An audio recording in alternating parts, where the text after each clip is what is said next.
제12장.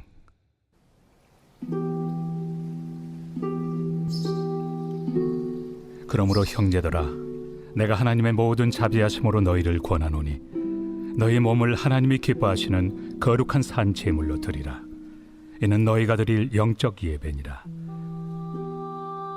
너희는 이 세대를 본받지 말고 오직 마음을 새롭게 함으로 변화를 받아 하나님의 선하시고 기뻐하시고 온전하신 뜻이 무엇인지 분별하도록 하라.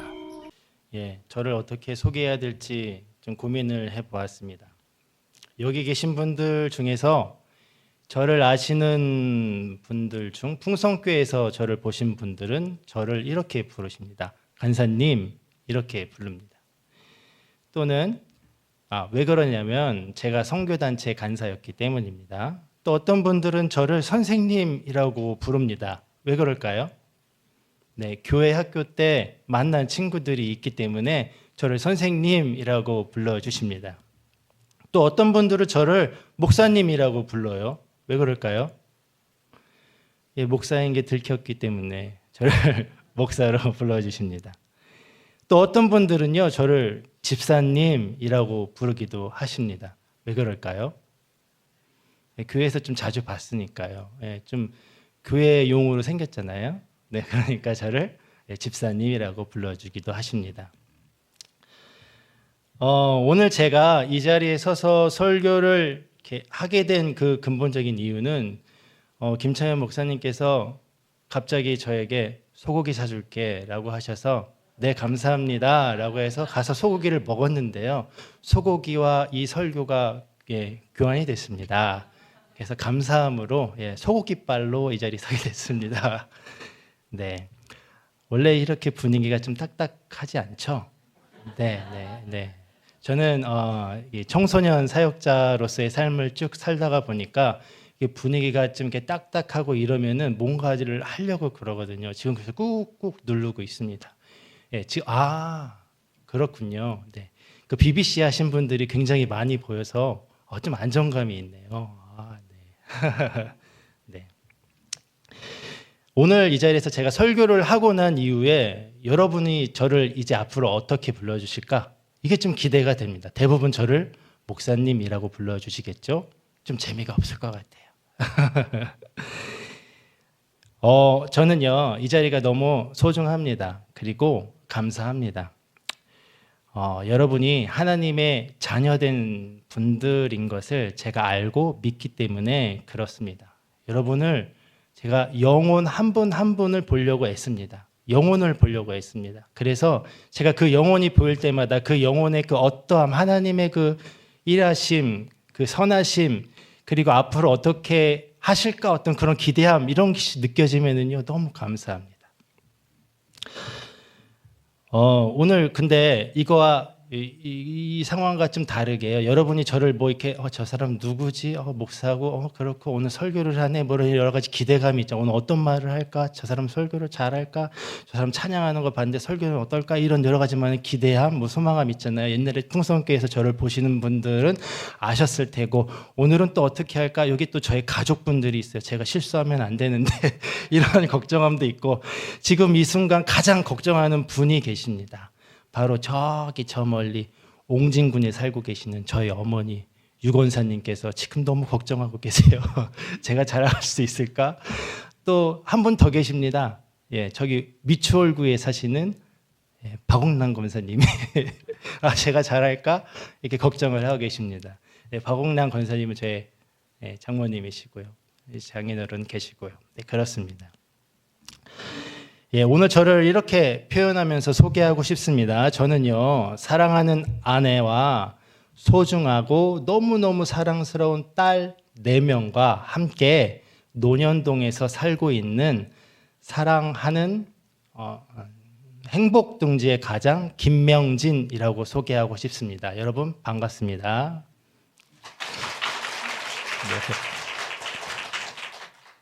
박수 쳐주셔서 감사합니다.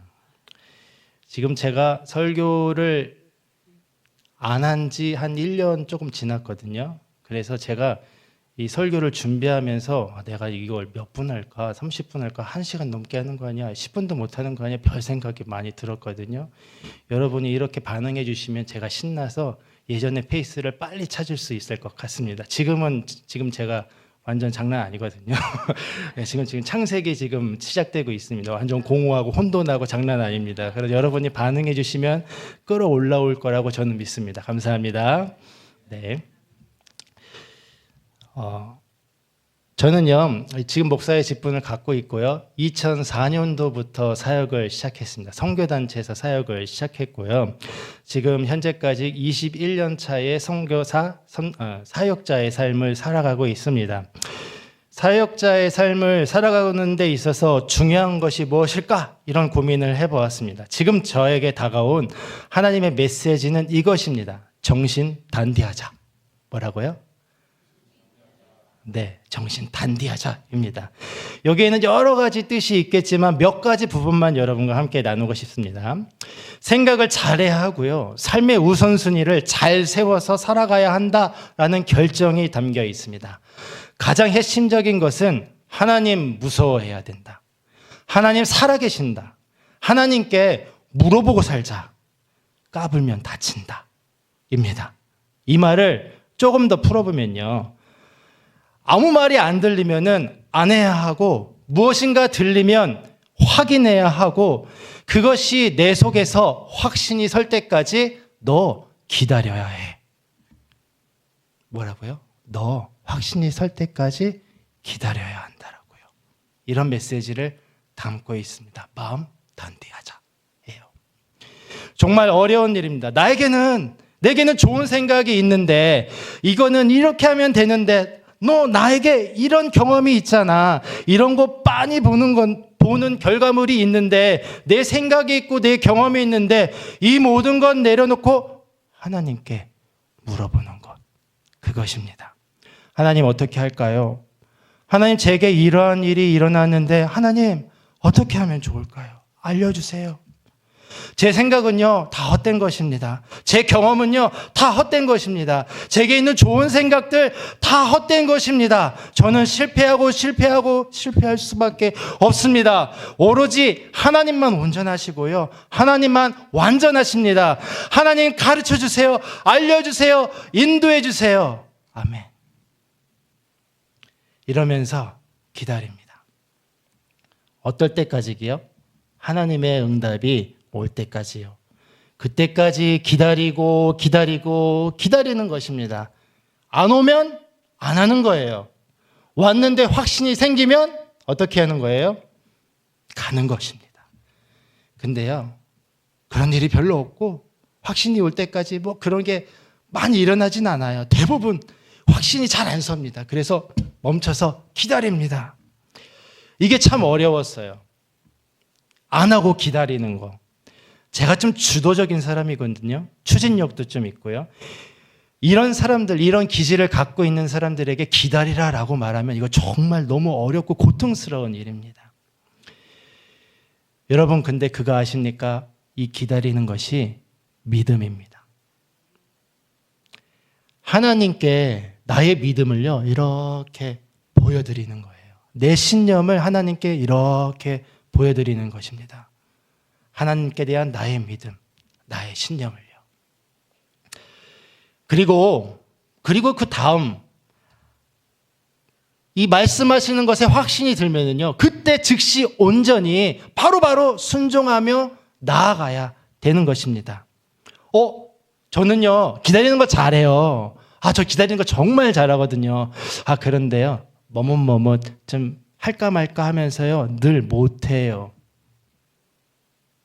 이것 또한 믿음을 보이지 못하는 것과 마찬가지라고 할 수 있습니다. 말씀하실 때까지 기다리는 것, 그리고 말씀하시면 온전히 순종하는 것, 이것이 바로 믿음이라고 할 수 있습니다.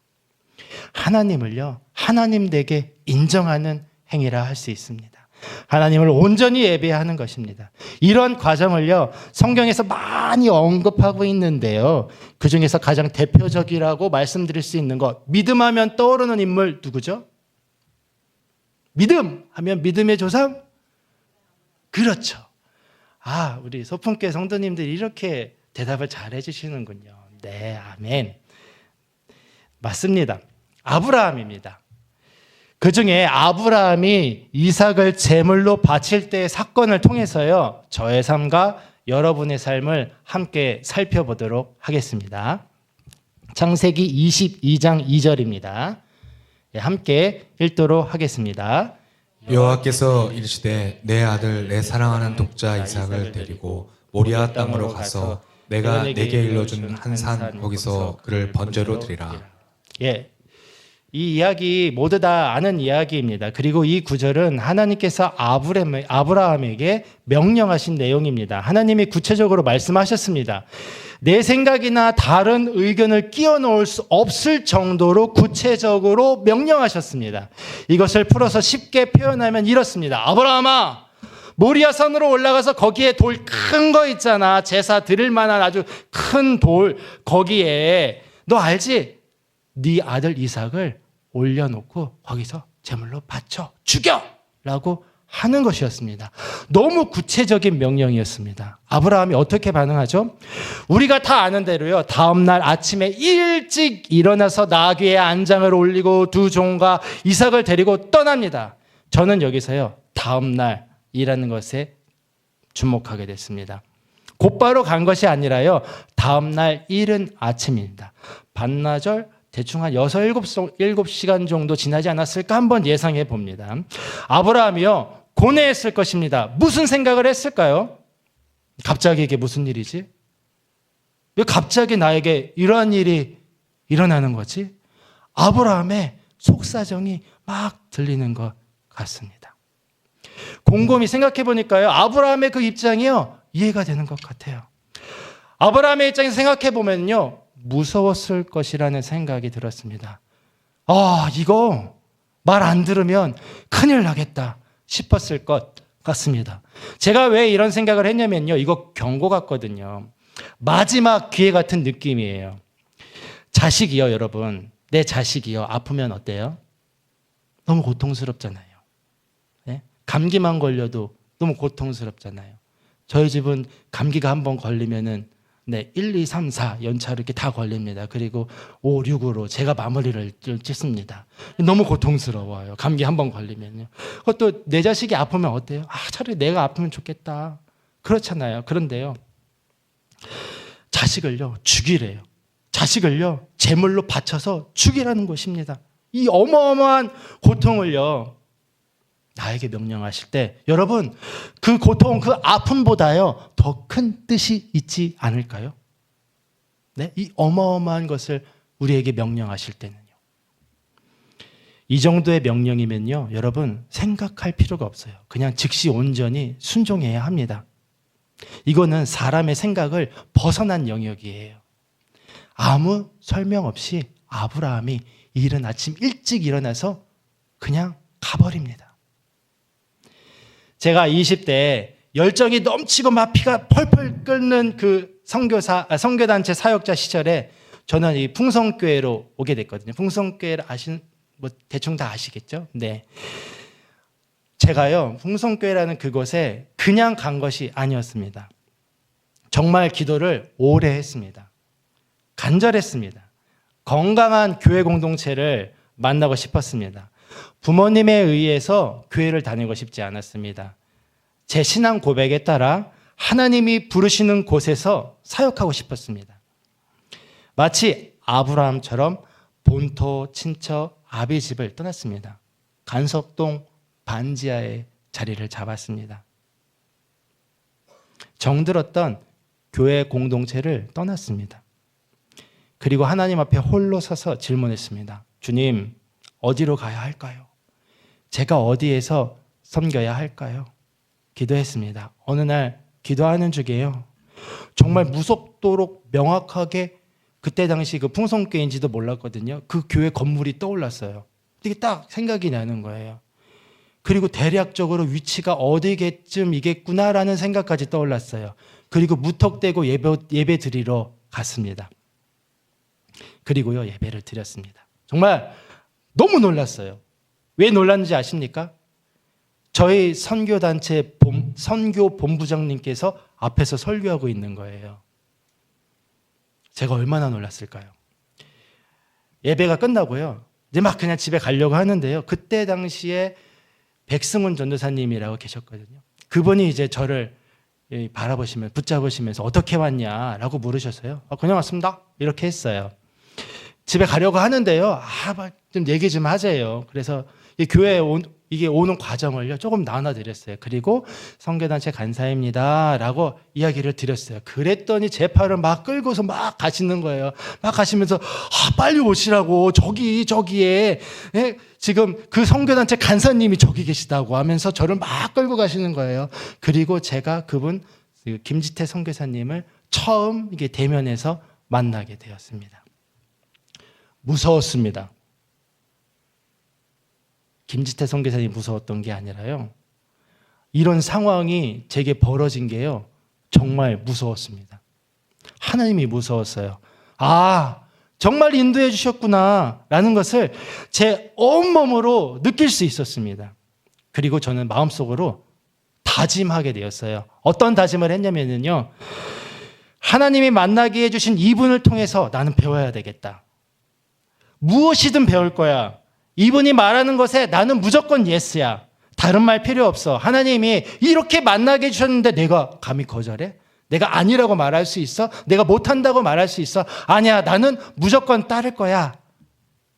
나는 무조건 순종이야. 이렇게 다짐했습니다. 실제로 예를 들자면요. 어느 날 집에서 쉬고 있었습니다. 선교사님한테 전화가 왔어요. 명진아, 뭐하냐? 예, 집에서 쉬고 있습니다. 대답했어요. 그래, 그러면 잠깐만 와서 찬양 인도 좀 해라. 성도님들하고 강화도로 전도 여행을 가는데 찬양 인도 좀 해줘라 라고 부탁하시는 거예요. 그래서 예, 알겠습니다 라고 하면서 가벼운 마음으로 기타를 바로 들고 바로 교회로 갔습니다. 신나고 즐거운 마음으로요, 성도님들과 함께 이 자리에 같이 가신 분들도 계십니다. 같이 전도 여행을 갔습니다. 그리고 전도도 하고 예배도 드렸습니다. 마음이 너무 좋았고 행복했습니다. 그런데요, 당일치기로 알았던 전데요, 당일치기가 아닌 거예요. 2박 3일인가 3박 4일을 그들과 함께 있었습니다. 네. 예배 신나게 드렸습니다. 즐겁고 행복했습니다. 옷 한 벌 가지고 2박 3일을 저는 버텼습니다. 마지막 날에요, 선교사님하고 같이 이렇게 목욕을 하면서요, 제가 약간 좀 화난 말투로, 선교사님, 저 지금 팬티가 하나밖에 없어요. 이거 하나로 지금 3일을 버텼습니다. 이랬더니 막 웃으시는 거예요. 제가요, 그렇게 따랐습니다. 그렇게 순종했습니다. 아브라함이 이삭을 제물로 바치라는 명령을 받았을 때 계산할 수 없는 하나님에 대한 두려움에 휩싸였을 것입니다. 이것은 그냥 가야 해. 하나님이 이 정도로 명령하신 것에는 반드시 이유가 있어. 나는 그분을 알아. 내가 이전에 어떻게 살았는데 나를 죽이지 않고 살려주신 분이야. 기근으로 죽을 뻔했던 우리를 살려주셨고, 아내를 뺏길 뻔했는데 되찾아주셨고, 사랑하는 자식 같은 조카 롯의 제약에도 불구하고 그를 살려주셨고, 일어날 수 없는 100세의 아들을 얻게 해주신 분이야. 그 하나님이 자식을 제물로 바치라고 하면 나는 바쳐야 하고, 내 자식이 설령 죽었다 해도 하나님은 능히 살리실 수 있는 분이야. 하나님은 능력의 하나님이야. 하나님은 무엇인지 가능하신 전능하신 분이야. 나는 이 명령에 반드시 따라야만 해. 아브라함이 이렇게 생각했을 것 같습니다. 히브리서 11장 19절 말씀입니다. 함께 들어가겠습니다. 시작. 그가 하나님의 능히 이삭을 죽은 자 가운데서 다시 살리실 줄로 생각한지라. 비유컨대 그를 죽은 자 가운데서 도로 받은 것이니라. 네, 아브라함이요, 정말 하나님을 믿었습니다. 죽은 이삭을 살리실 수 있는 전능하신 하나님으로 믿었습니다. 이삭은요, 이미 제물로 바쳐진 것과 마찬가지였습니다. 여러분, 혹시 믿음이 믿음을 낳는다, 이 말 아십니까? 믿음이 믿음을 낳는다. 들어보셨죠? 어디서 들어본 것 같죠? 네, 내가요 믿음으로 살면은요, 이 믿음이 어디로 갈까요? 어디로 갈까요? 다음 세대로 흘러가게 되는 것입니다. 이 자리에 경험하신 분도 있고요. 경험하실 분도 있고요. 네, 그 경험을 즐겁게 지금 보시며 축복하시는 분들도 계실 거라 생각합니다. 저는요, 제가 배우려 했고 무조건 순종했기 때문에 선교사님 통해서 정말 많이 배웠습니다. 무엇을 배웠냐면요, 특히 그 중에서 가장 중요한 믿음을 배웠습니다. 하나님이 NO라고 하면은요, 정말 안 하는 거. 하나님이 YES라고 하면은요, 정말 해버리는 것. 이런 것을요, 바로 옆에서 배웠습니다. 하나님이 사랑하시는 성도 여러분들을 어떻게 사랑해야 되는지도 배웠고요. 열방 가운데서 하나님이 어떻게 일하시는지, 그리고 어떻게 섬겨야 되는지 그런 것들도 배우게 되었습니다.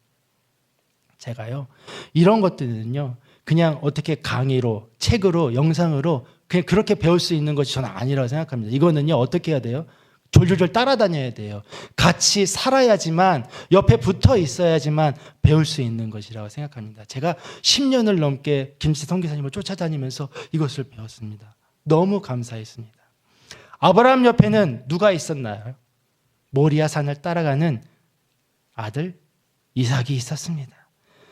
분명하게 이상한 상황이 펼쳐지고 있음에도 불구하고 이삭은요, 계산하지 않았습니다.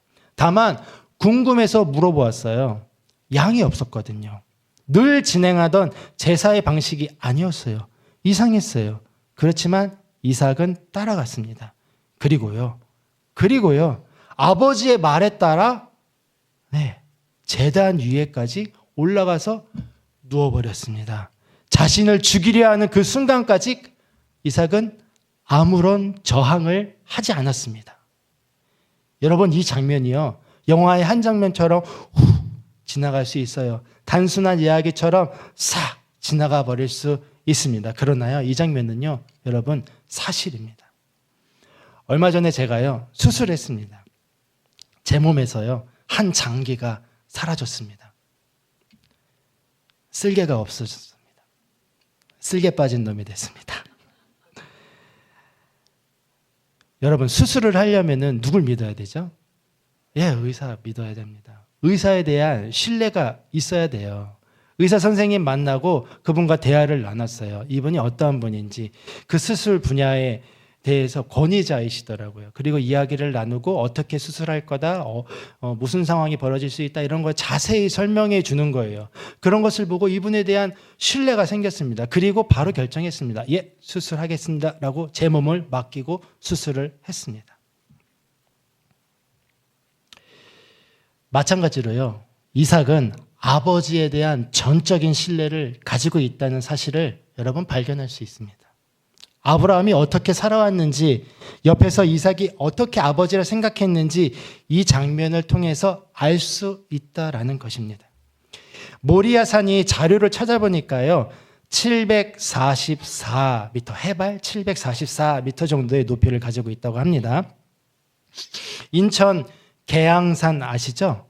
네, 계양구에 있는 그 계양산이 이 모리아 산의 절반 정도 되는 것 같아요, 대략이요. 그러면 모리아산이 계양산의 2배라는 거예요. 계양산을 이렇게 등산하시는 분들이, 일반인들이 올라가는데 대략 40에서 50분 정도가 소요된다고 합니다. 그러면은요, 이른 아침에 짐 챙겼고, 나귀가 있었고, 옆에 짐꾼들이 있었고, 본인들이 있었고, 이렇게 이동하는 시간까지 계산을 좀 넉넉하게 잡으면 3시간에서 한 4시간 정도 이렇게 잡아볼 수 있을 것 같아요. 그 시간 동안요, 아브라함과 이삭은 여러 생각을 하게 되었을 거라고 추정이 됩니다. 심상치 않은 아버지의 표정과 행동을 보면서 이상히 여길 수밖에 없었을 것입니다. 그런 아들 이삭이요, 이렇게 한마디 던집니다. 아버지, 제사할 도구들은 있는데 양이 없네요 라는 한마디를 던졌습니다. 아버지를 의심해서 물어보았을까요? 아닙니다. 방법이 있을 거라고 생각했을 것입니다. 아브라함이 이렇게 대답합니다. 창세기 22장 8절입니다. 시작. 아브라함이 이르되 내 아들아 번제할 어린 양은 하나님이 자기를 위하여 친히 준비하시리라 하고 두 사람이 함께 나아가서 아들 이삭이요 그냥 믿었습니다. 그냥 따랐습니다. 제단에 올라가서 누워서 칼이 자기를 향해 내려오고 있을 때까지 이삭은요 따랐습니다. 그 순간 하늘에서 소리가 들리죠. 아브라함아 아브라함아 그만해라. 내가 하나님을 경외하는지 내가 확인했다. 이 과정을 통해서요 이삭이 과연 무엇을 배웠을까요? 하나님을 믿고 끝까지 따르는 아버지의 생활 방식과 신앙의 태도를 배웠습니다. 그리고요 그것을 자신도 경험했습니다. 살아계신 하나님께서 직접 관여하시고 삶을 이끄시는 것을 눈앞에서 직접 목격하였습니다.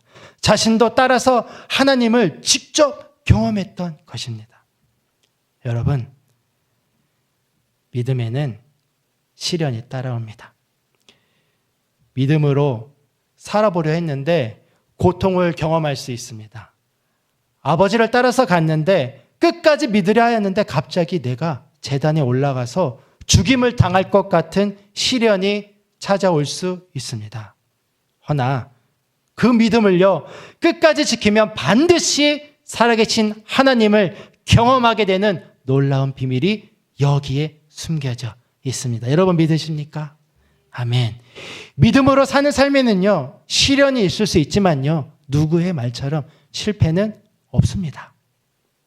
어둠이 찾아오는 것 같지만 동틀 무렵 그 어두웠던 것처럼 곧이어 찬란한 빛이 오는 것처럼 하나님의 그 광명의 빛, 영광의 빛을 맞이할 수 있게 되는 것입니다. 아멘. 믿음이 이기네. 믿음이 이기네.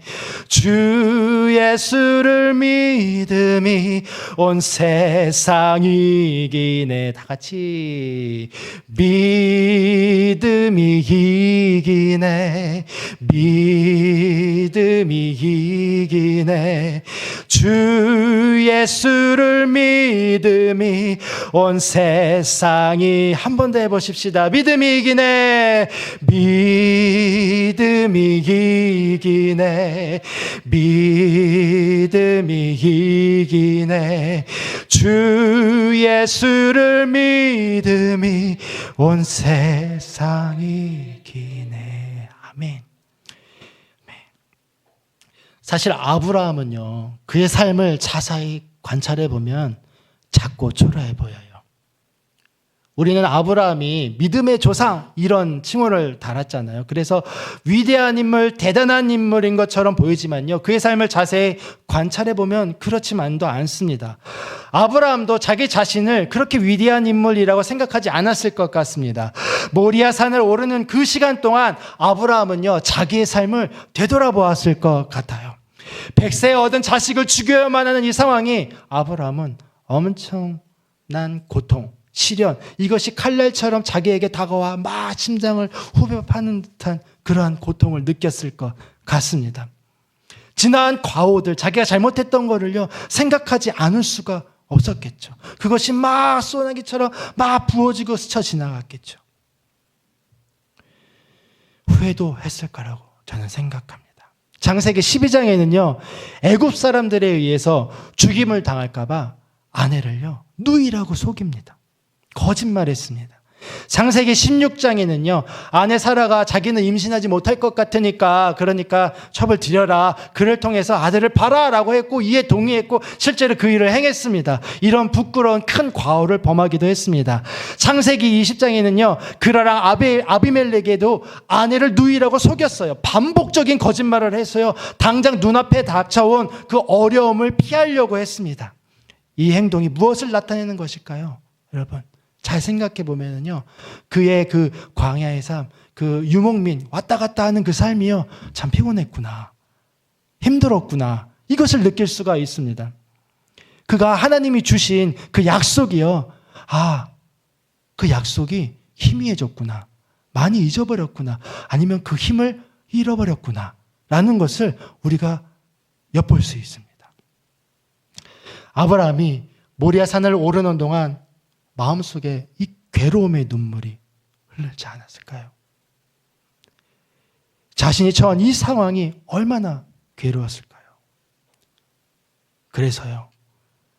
그래서요. 아브라함이 낙심했나요? 아브라함이 포기했나요? 아브라함이 그만뒀습니까? 아니죠. 끝까지 갔습니다. 끝까지 가서요. 자식을 제단 위에 눕히고 실제로 죽이려고 했습니다. 끝까지 갔습니다. 히브리서 11장 17절입니다. 함께 읽도록 하겠습니다.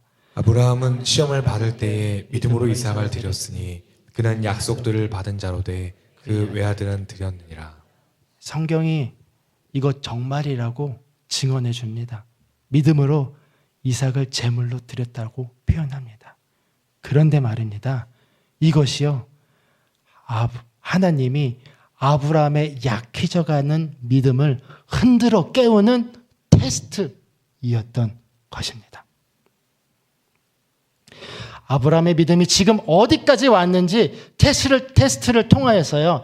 하나님도 확인하였고요.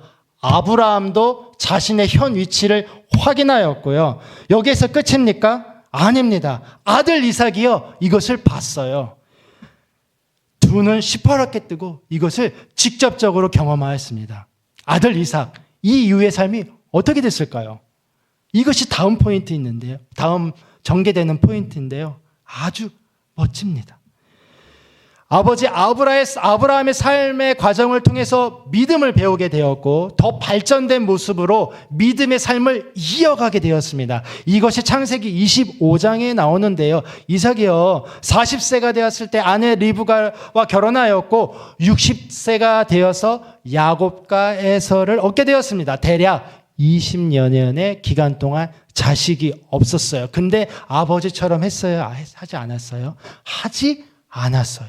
기다렸습니다. 믿음의 태도를 보였습니다. 간구하였습니다. 하나님께. 그의 이 기도 소리는요, 곡조 있는 노래 소리가 돼서요, 막 하늘에 막 상달됐어요. 그리고 하나님으로부터 그 기도 소리에 응답이 돼서 아들을 얻게 되었죠. 축복을 누리게 되었습니다. 신앙의 태도, 믿음을 배웠다는 사실을 여기에서 발견할 수 있습니다. 사랑하는 여러분, 여러분의 삶에도 풍파가 휘몰아칩니다.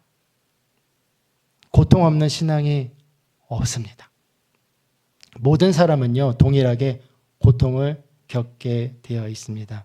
다시 한번 로마서 12장 1절에서 2절을 지금 읽으면 너무 좋을 것 같습니다. 함께 큰 소리로 읽어보도록 하겠습니다. 그러므로 형제들아 내가 하나님의 모든 자비하심으로 너희를 권하노니 너희 몸을 하나님이 기뻐하시는 거룩한 산 제물로 드리라. 이는 너희가 드릴 영적 예배니라. 너희는 이 세대를 본받지 말고 오직 마음을 새롭게 함으로 변화를 받아 하나님의 선하시고 기뻐하시고 온전하신 뜻이 무엇인지 분별하도록 하라. 아멘. 믿음으로 아브라함은 이삭을 제물로 바쳤고 이삭은 믿음으로 제단 위에 올라섰습니다. 이것이 거룩한 산 제사, 산 제물이 되는 것입니다. 이것이요 거룩한 예배, 영적인 예배가 된다는 것입니다. 어려운 말이에요, 이거요. 현대에 사는 우리가요 이것을 해석해내기가요 쉽지만은 않아요.